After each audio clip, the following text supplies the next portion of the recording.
Indus waters treaty of Pahalgam हमले के बाद भारत ने पाकिस्तान के साथ सिंधु जल समझौते को स्थगित कर दिया है। अब ऐसी रिपोर्ट्स और सोशल मीडिया पर ऐसे वीडियो आ रहे हैं जिनमें जम्मू के रामबन में चिनाब नदी पर बने बगलिहार बांध के सभी फाटक बंद दिख रहे हैं। समाचार एजेंसी रॉयटर्स के मुताबिक सिंधु जल संधि के निलंबन के बाद पहली बार भारत ने इस संधि के तहत आने वाले बांध पर कोई काम शुरू किया है।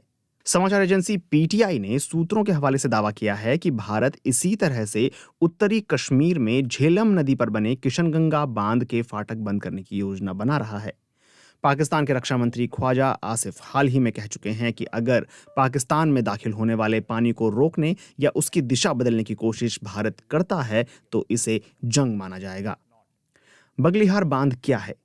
साल 1960 में वर्ल्ड बैंक की मध्यस्थता में भारत और पाकिस्तान के बीच सिंधु जल समझौता हुआ था। इस समझौते के तहत दोनों देशों के बीच सिंधु और इसकी सहायक नदियों के इस्तेमाल को लेकर सहमति बनी थी। दोनों पड़ोसी देशों के बीच में बगलिहार बांध काफी समय से विवाद का बिंदु रहा है। पाकिस्तान पहले भी वर्ल्ड बैंक से इसमें दखल देने की मांग करता रहा है और कुछ समय के लिए वर्ल्ड बैंक ने इसमें मध्यस्थता भी की।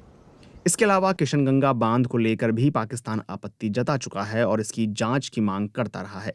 ये दोनों ही बांध हाइड्रो इलेक्ट्रिक हैं, यानी इनसे बिजली बनाई जाती है।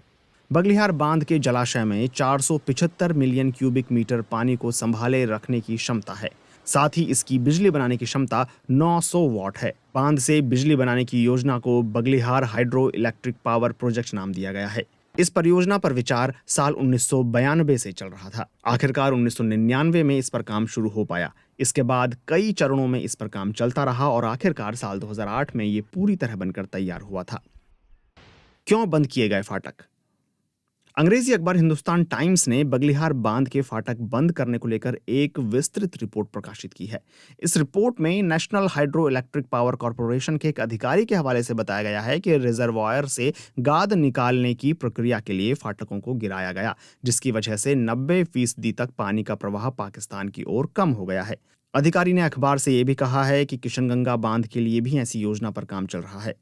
द ट्रिब्यून की रिपोर्ट के मुताबिक गाद निकालने की प्रक्रिया और रिजर्वायर को भरने की प्रक्रिया पहली बार नहीं है, लेकिन अमूमन इस काम को उत्तर भारत के बांधों पर अगस्त महीने में किया जाता है। पाकिस्तान का क्या है डर? चिनाब सिंधु जल संधि की पश्चिमी नदियों में से एक है। ये समझौता कृषि, घरेलू और बिजली उत्पादन के लिए पानी के इस्तेमाल की अनुमति देता है। हालांकि साल 1992 से ही बगलिहार बांध को लेकर पाकिस्तान को आपत्ति रही है। वर्ल्ड बैंक की मध्यस्थता में इस बांध पर सहमति के लिए दोनों देशों के बीच कई दौर की बातचीत भी हुई थी। पाकिस्तान कहता रहा है कि पानी भारत से बहते हुए आता है, तो वो पानी की कमी के दौरान इसे रोक सकता है और अधिक होने की सूरत में इसे कभी भी छोड़ सकता है।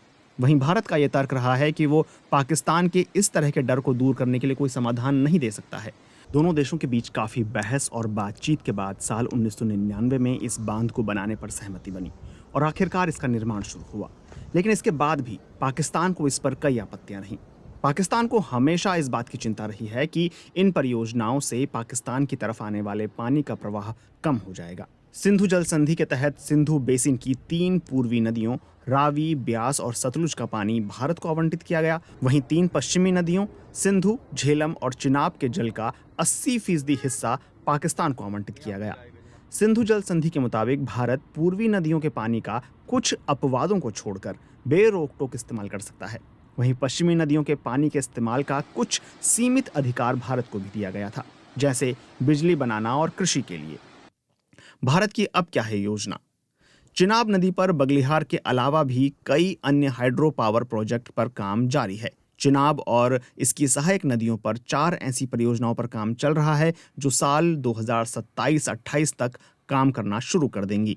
ये परियोजनाएं पाकल दुल, किरू, क्वार और रतले हैं, जो कि national hydro electric power corporation और Jammu Kashmir state power development corporation मिलकर तैयार कर रहे हैं।